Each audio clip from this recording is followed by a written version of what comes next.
I don't do the most, but I do a lot. I'ma make a toast, cause we still alive. No big, I feel like Pac. I shoot a shot. I'm coming in hot.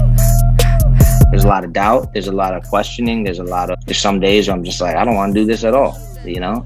But I think that's part of the journey. And I don't think that should be demonized. Yeah, coming in hot. Andy, Oh, there you are. hey, How are what's you? up? I'm chilling. How you guys feeling? Good. I'm so happy to be talking to a fellow New Yorker. It just fills me Hey. up inside.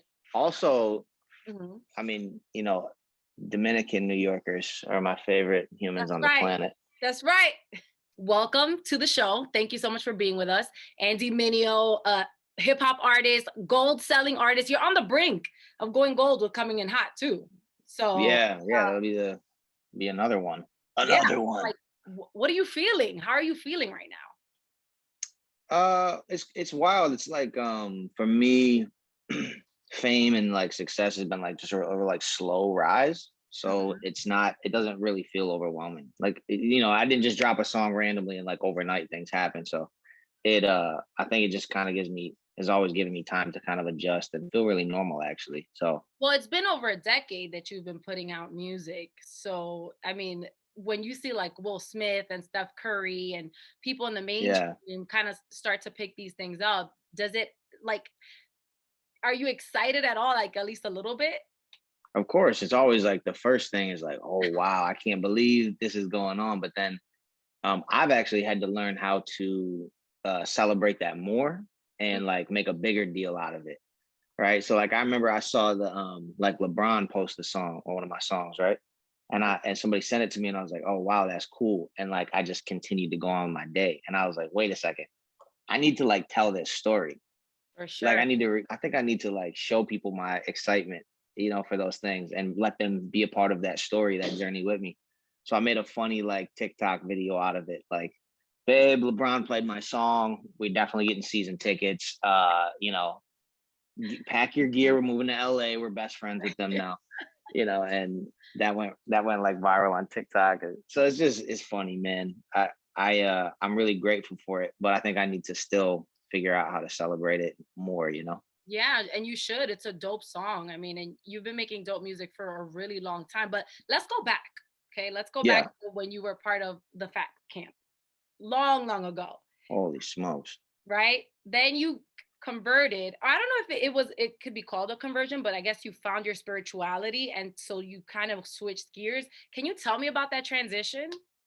Yeah, I think around the time I was 18 or so, like around that time, I had a bit of like a wake up spiritually. And I realized that like, the gifts that I've been given have come from God. And like just wanting to live my life aligned with God. And so I wanted to shift gears. I wanted to say like, yo, if I'm gonna do something, I want to do it and honor God with it. So I started I started honestly this like personal journey that kind of made its way into my music. And I think that's the thing that people connected with. It was authentic. I talked about my struggles, like, But and where did that come from? yeah. Like why? What happened that did you just wake up one morning and feel like, Oh, the Lord spoke to me last night? Or was it like yeah. what happened? Nah, I think it was a gradual thing since I was a teenager. I had an encounter with God that was like it was a really impactful thing for me. But I remember that I kind of shrugged it off in a way too, because when you're a teenager, you're in high school, you're trying to figure things out about who you are, and Mhm. to what it means to like walk with God means to wear like a sweater vest and just be kind of weird older person. Like I didn't really Right. have any visions of what it meant to be young and to follow God. So I was like, I don't even know how to do this. And I started finding younger people who were like, nah, we're serious about our faith. You know what I'm saying? And that was a huge inspiration for me. And it gave me like the courage to be like, yo, I don't have to just wait till I'm old and washed to serve God or to read the Bible or what I'm saying? Like basic spiritual discipline. And so started developing that. And then there was a niche group of people that were doing that. And it was start sparking this movement that's a global movement now that people know as 116 and all that. Now, I've been watching you like through your journey. And I feel Yeah, like one of the challenges that I think you've spoken about publicly as well is like when you are Christian or when you have strong faith, but you're also a rapper, people want to put you in a box or for label sure. you Yeah. just this. How do you deal with that? Like how does that how have you been able to manage that throughout your career in a way where you're still true to yourself, but you're still like, I'm not a monolith. I'm Yeah, right, exactly. It's an evolving conversation, honestly, because I think early on, I completely understand why people would box us into that because that's the type of music we were making. As our methods changed, and as we were like, oh, maybe I don't want to make every song like that. I want to make it like this, or change your method. I started to realize like the purpose for my music wasn't just exclusively to make music for people of faith, but like to make good music that's inspired by faith and people can take what they need from it, you know? And that's kind of been my trajectory since like 2015 is like the music I make is not, you're not going to turn it on. Like a lot of people don't turn it on and be like, this guy's Christian, you know? They're like, oh, the music is actually good. And this aren't like overwhelmingly like, hey, yo, like you're John not proselytizing. 3:16. Right. Yeah, it's not like a proselytizing thing. So that's why even my newest song, I just got a video my buddy sent me, like coming in hot, played in a strip club, Right. in New Jersey. And I was like, oh, wow, the music has found its way into all these other places. And, that's just kind of what I've decided to do is not necessarily make Christian music, but I'm a Christian Mhm. and the music that I make is informed by my faith and the way I see the world and how I live.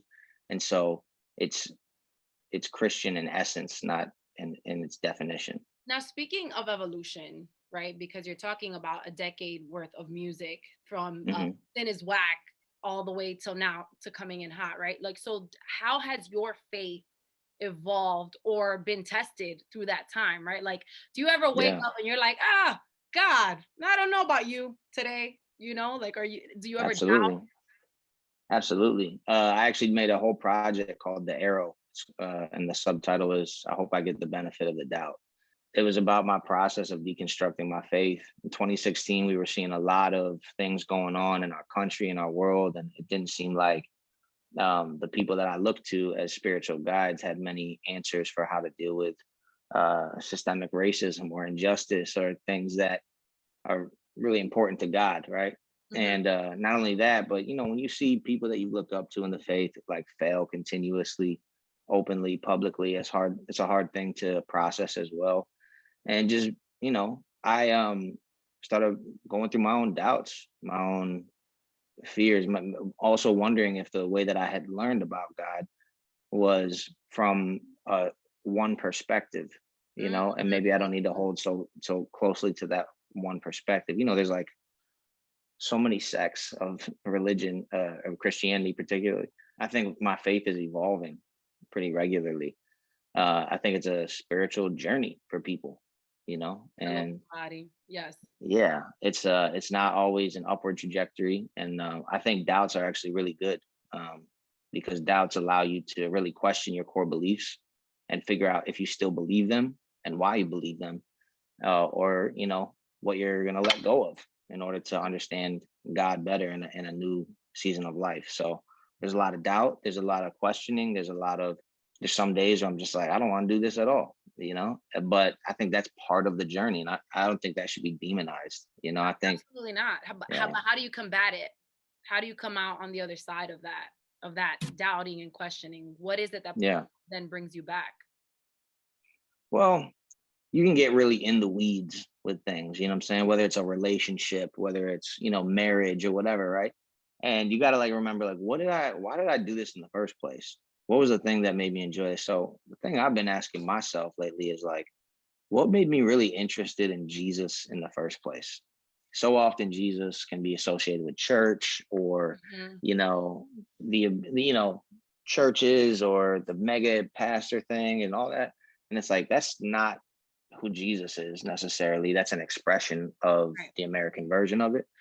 And so when you really get down to just like Jesus, when I'm looking at him, I'm like, oh man, he's really dope. Like the way he sees the world, says things, stuff he teaches is like fascinating. And so when I come back to looking at that, it usually reinvigorates me to be like, nah, I remember why I decided to be like, I want to follow Jesus. I want to be Love like him. that. Yeah.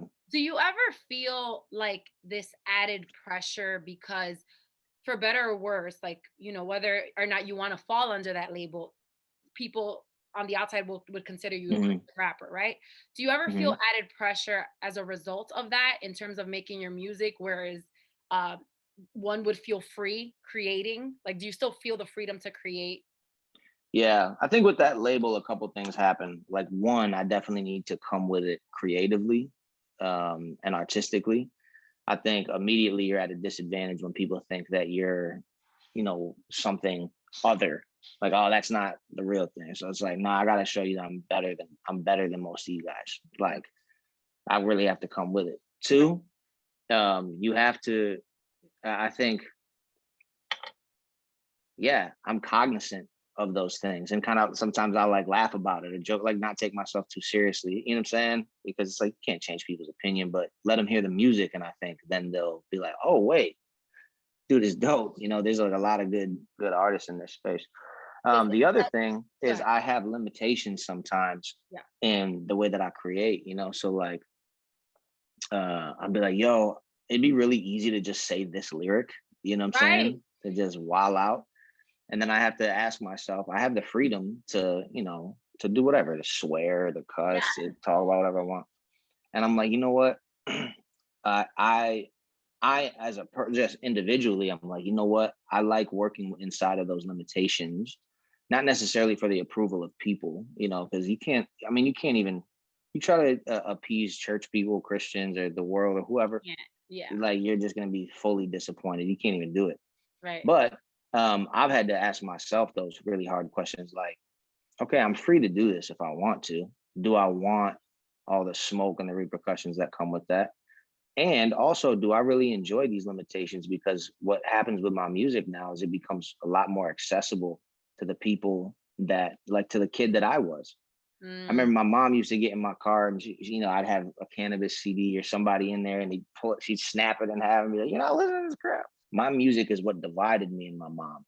But to think that my music could be something that could bring families together because I've chosen not to talk about everything everyone else is talking about, right. that is, that's something that it's really hard to let that go. Just be like, And So I've even thought about it, but go ahead. it sounds like it turns your creativity up a notch rather than stunt it, because now you have to figure out different ways of communicating authentically Yeah. within those parameters, right? Yeah. Yeah.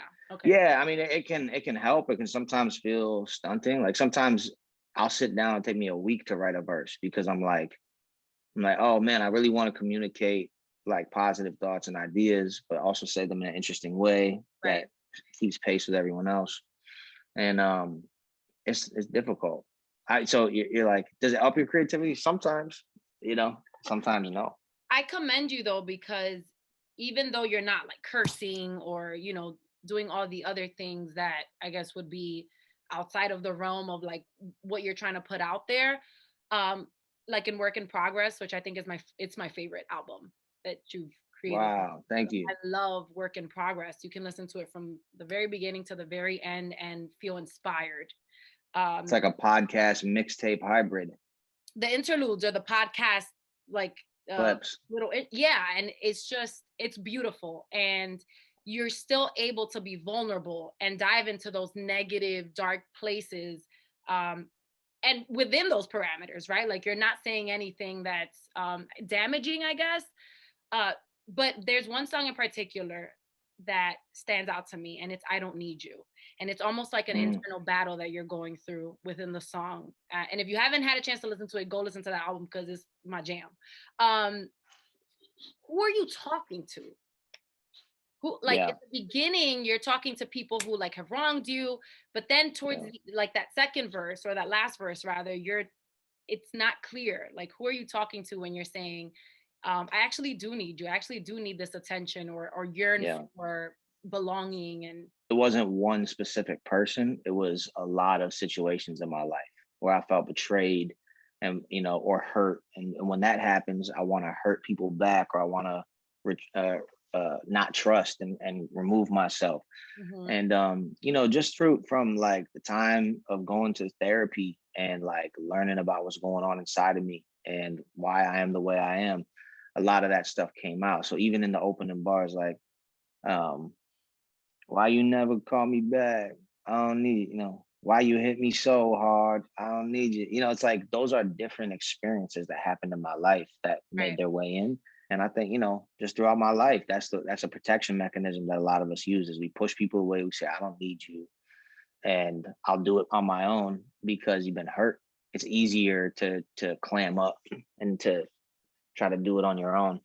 But it's not ultimately helpful in the long run. So, you know, I just was processing that in that song, you know. But it comes around full circle. That's the beauty. Like that Yeah. we hear you realize it and come back, and you do it in such a witty way. So Thank you. Yeah, it's one of my favorite verses, and I definitely feel like it's slept on. So it's cool to see when you pour your heart into something, people be like, "Oh, I appreciate that one." right. You know. Tell me about like writer's block for you. Do you ever experience it? I mean, I Hmm. feel like your flow is so quick and fast, and like I can't even compute how you write songs. Like, Yeah. what's that process like for you? Well, it is definitely hard work to make it look easy. That's the thing. You know, if you're perceiving like, oh, it looks like this guy does this all day, it's like it's a lot of hard work to make it look like that because it's not easy. Some days are better than others, you know, and that's just, I guess, how it is in life in general. But I'll give you an example. Like last week, I got this song I'm working on. And I was like, I need to finish this verse. And I was like, I'm not moving on to anything else till I finish this verse. It took me 5 days tweaking. Oh, I wrote a verse. Let me redo it. Let me take this part. You know, spin all right.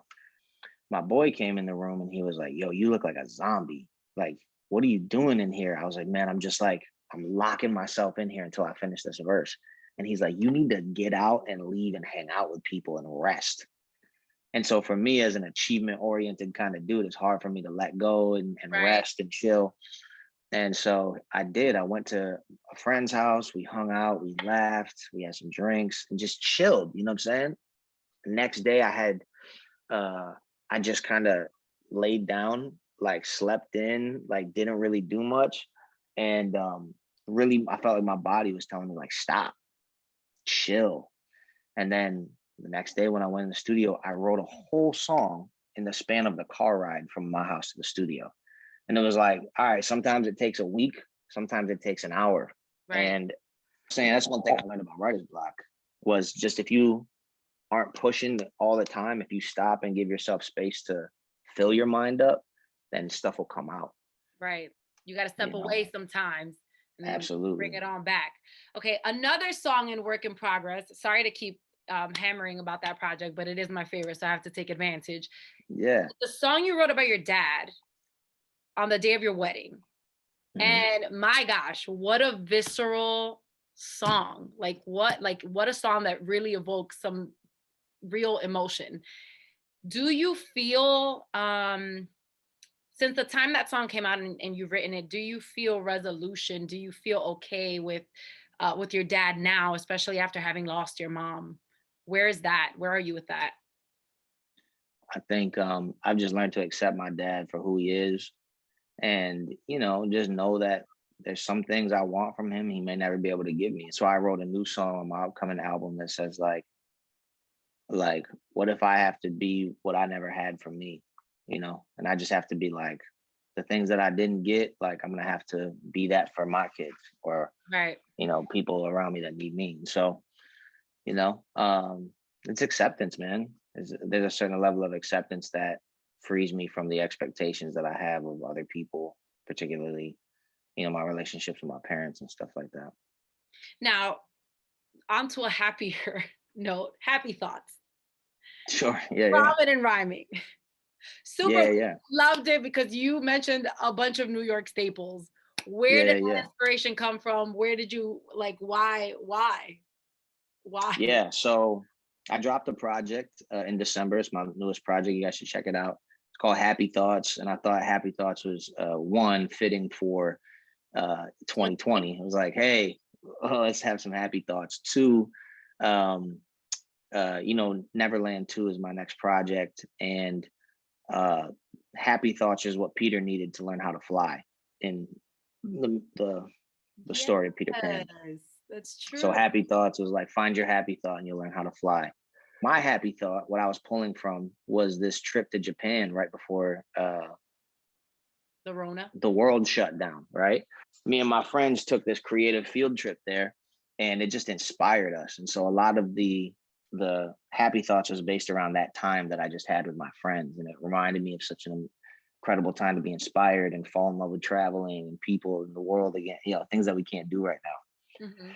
So ramen was one of the things that we did every single day in Japan. We would stop at a different location that was recommended by somebody and experience the amazing world of ramen. And so my buddy, while we were over there, Dell, who came with me, who's on the podcast, was like, yo, you should make a song called Ramen and Rhyming, and I was like, oh, we started like freestyling and just coming up with bars there. So I was like, you know what?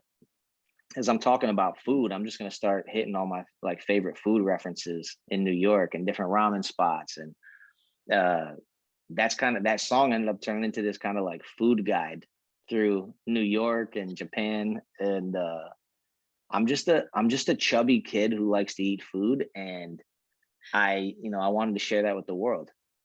And it speaks to your talent, because I mean, the way that you were able to make it such a dope song talking about food spots was like mind blowing. It's really good. Thank you. Really Thank you. You sang on the hook for background way back when. Are we singing again? Is that in the plan at some point? Yeah. You do it well. So Thank you. Not do it again? Yeah, so I still sing on my records, even on family photos, me singing, like I break it out here and there. But on the new project, I definitely have a couple songs that's just singing. So pretty insecure about that, but we'll see how it goes. Oh, it's gonna be great. It's gonna be great. I feel it in my loins. Okay. Good. The song Hear My Heart about your sister Grace. There's a line that I was like, yo, if that's not a bar, I don't know what is. You were born deaf, but I've been blind this whole time. Right? Yes. Nailed it. All right. How did she respond to that? Because your whole video, the whole thing, the concept was in dedication to her, and like an apology letter or an apology for not to communicate. So how did she respond to that?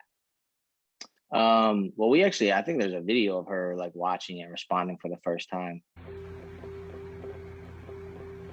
Wow, I love it. It's kind of crazy. It's kind of crazy that your name's crazy. She was moved, man. I think that the deaf community gets neglected pretty regularly. And even in my own personal relationship with my sister, like I neglected to learn sign language or to learn how to connect with her better. So it just feels good when someone sees and recognizes that, and I think that's kind of what she was feeling. So apology accepted. Yeah, for sure. Okay, so when people listen to your music and even like the new music that you've got coming up that you're working on, what do you want people to walk away with? That's a hard one. I think like I want them to feel inspired, or I think that's probably the easiest way to put it, because all these songs have different feelings. Some of the songs will make you happy, some of them will make you sad, some of them may get you juiced up to like punch a hole through a wall and go work out. So I think I just want to offer motivation and put ideas in the world that will inspire people, by listening to my lyrics or enjoying the music. Do you wake up every day knowing that you're living your purpose? Not every day, but I feel like most days I do. What is your purpose? I feel like my purpose here is to live as authentically as I can and be a conduit for like goodness, It's like the thing that I get the most joy out of is like not only when you bite into that Cuban sandwich and you're like, yo, you need to try this, right? That's part of like in a way sharing with that's like worship in a way. It's like I found this good thing, you should try it too. And so as I'm going through life and experiencing things and being authentic, I'm like, I want to share that with people. And yeah, I don't know. That's a big question. And You answered. It was a great answer. yeah, That big Cuban sandwich question. comparison was spot on. Well, you don't share things that you don't like, you know. So Right. Now, we spoke a little bit about you not celebrating your wins enough. mhm. So what is it for you? What is the ultimate goal for you for your career? Like, what do you need to see happen for you to feel like did that, did it, done? Yeah. I don't know, man. I think that's kind of a never ending chase. You know, I would, you know, in the music world, and be like, hey, if you get the Grammy, you know, then like you've reached the pinnacle of success or music success. But I have so many friends that have Grammys that are just like, when am I going to get my next Grammy? You know, Right. and it's like, then it starts to become like, oh, maybe my best days were in my past when I had a Grammy. And, you know, Mhm. it starts to become a chase of that. And it's like, it just reminds me that there's really never enough satisfaction, you know, Yeah. in the things that we do to make us feel like we did it. But I feel like if everything stopped right now, I'd be content. Um, it's not going to, because I enjoy what I do and I keep getting better. Uh, but you know, it's like, man, I got to make a living and buy houses off of making rap music. Like what? I was, you know, I was rapping in my mom's basement and trying to perform at like talent shows. Like I I got to play arenas, you know, I got to sell out shows and connect with people in a real way. I mean, I'm just grateful for what I got. So I don't know when the ride will be over, but you know, when it is, I'll try to accept it humbly, you know what I'm saying, and move forward. Did you always know, like, yo, I'm talented? Like, I got something. Did you always know it? Or was it like the desire to want to do it? And then through time, you kind of, it I think started to more of manifest this itself. I think more of the second one, because I wasn't always technically good. You know what I'm saying? It takes a lot of practice and time. But I think if you enjoy something that you're doing, you'll spend enough time at it to be good at it, you know, because you're like, it doesn't feel like work. You're like, this is fun to me. Yeah. I would always hear people say things like, yo, you have a knack for this or that, or you have a knack for choruses or um, whatever. But yeah, I had to work hard at it, but I had fun doing it. And I rolled the dice, you know, because not so many people want to be rappers and artists. And it's But you very made rare it. that someone can make a living out of it. Yeah. You know, Right. it's like such a small percentage of people get to do that. It's like, it's pretty cool. Um, but yeah, I don't think I'm the most talented dude in the world, but I definitely know that I have something unique. Um, and when I can channel that, you know, it can cool stuff can come out of there. Powerful. Yeah. No, Yeah, you're it takes a certain level of self-confidence for sure. all right. Well, give me the goods. What can we expect from this upcoming album? I need to know the juice, the exclusive For information. sure. Tell me. This is my best music I've ever made for sure. And some really cool collaborations on there, obviously. Some unexpected ones. And Oh, give me a yeah, I hint. think Give me a hint. I don't think I can do that legally. Ah, okay, okay. Maybe how With you doing? Maybe I know, just some of the biggest artists in the world, but within the go same on. wait, all right, within the same genre, or are we venturing off into other In genres? the world. Oh, okay, okay, okay, fine. I'll take it. Okay, thank you very, very much, and I appreciate you for taking the time to chat it up with me. And I'm excited about August. I am. Until then, I'm gonna keep listening to other stuff, but I'm excited. Word, yeah. Okay, Yeah, so keep listening to Happy Thoughts until then. thank you so much, Andy. You're the Absolutely, bomb.com. Karina. Appreciate you. Thanks for having me on. No problem. Have a great day. All right, much love. Peace. Bye.